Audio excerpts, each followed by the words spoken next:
I was with Jim Packer, the great theologian, Anglican leader, at his 80th birthday party.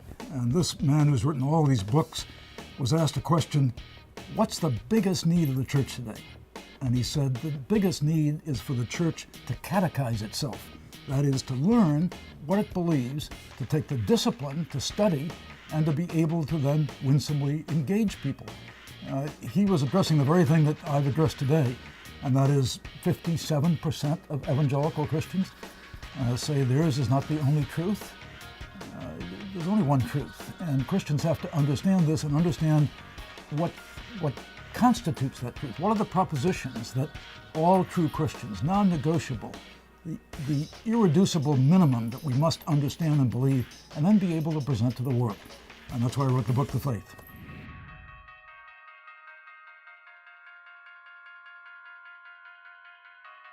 We are looked upon as being kind of belligerent and intolerant and judgmental.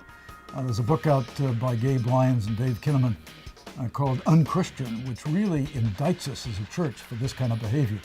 So there's no place for that.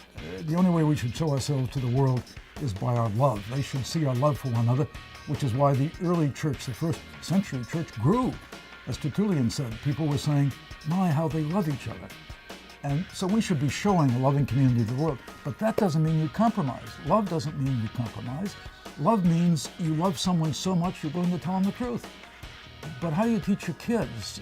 You don't teach them by yelling and screaming at them. Maybe some people do, but I don't think that works. What you do is explain to them why the discipline you're going to tell them, you're going to administer to them, is necessary and good for them. And there's a way in which you can winsomely engage your neighbors. I've done this with people. People who are belligerent about the Christian faith, people who are antagonistic and hostile. I'll say, look, let me just ask you some questions. I mean, what's the purpose of being here in the world? Why are you alive? Why are we all alive? And just start winsomely explaining the fundamentals of our faith and the emptiness and bankruptcy of modern secular naturalism, which is the dominant way of thought in American life and in much of the world today, I'm sorry to say. So there's a way to do it with a smile. Start out with a smile. And don't be judgmental and harsh, because it all starts with us. We're all sinners too. We're just saved by grace. That's the only difference. We're like Bishop Neal once said, someone is sharing their faith is like a beggar finding food and telling other beggars where they can find it. And we should do that with great humility. The question I'm most often asked is, when am I going to retire? I'm 76 years old. And my answer is, when I die.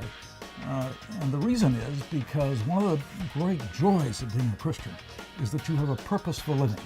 And maybe you can't do as much as you used to do, but you can get up every morning with joy in your heart because you know that the time is coming when you're going to be united with the Lord.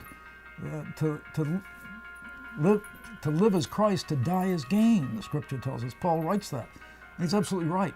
So look at every day as a gift from God when you can do something to help someone else and something to advance the kingdom. Remember that God blesses us so that we, in turn, will witness to the world our holy God.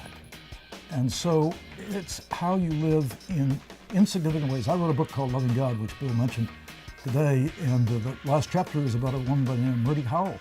She was an invalid in a nursing home, but she was corresponding with prisoners all over America. She was 90 years old. I visited her in Columbus, Georgia. And this woman wasn't ready to quit. Never quit. Despair is a sin. Don't give up. Just keep serving, remembering you have a purpose. That purpose is to glorify God, and you can do that with every day that you have breath.